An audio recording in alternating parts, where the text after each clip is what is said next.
Every time you use an app on your Android smartphone, that app collects all temporary information and stores it in its cache repository for future use.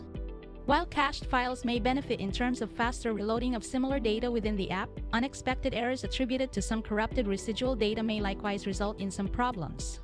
This is clearing an app's cache and data comes in handy.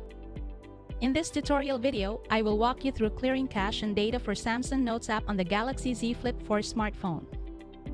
But before we move on, please like and share this video so that it would reach other viewers who might as well be needing this guide. Now let's get back to our topic. To get started, launch the Settings app by tapping on the gear icon from the Home or Apps viewer. While in the Settings menu, scroll down to find apps from the given options and then tap on it.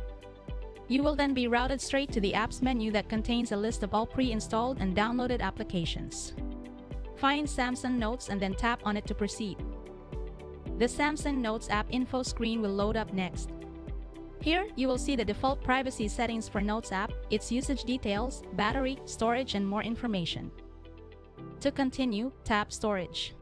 More storage details for Samsung Notes will be displayed in the succeeding window. This would include the space used by the app, data, cache, and its total storage usage.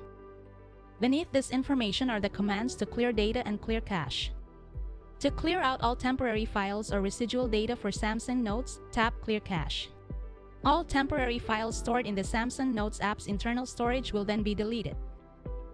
To permanently delete all apps data, tap Clear Data. A pop-up window will load up next. Read the warning message and then tap Delete to confirm action. All data for Samsung Notes app, including all files, settings, accounts, databases, and other relevant information, will then be removed from the system permanently. As a result, the Samsung Notes app will be restored back to its factory state. The next time you'll launch and use the Samsung Notes on your phone, you will need to set everything in the app as new. Clearing the app's cache and data usually comes in handy whenever faced with unwanted in-app glitches that result in sudden app malfunction. This process does not affect any saved information from the phone's internal storage, so the rest of your files are safe. And that's it. Don't forget to hit the subscribe button and tap on the bell icon should you wish to get notifications on the next video tutorials and troubleshooting guides we publish. Thank you for watching.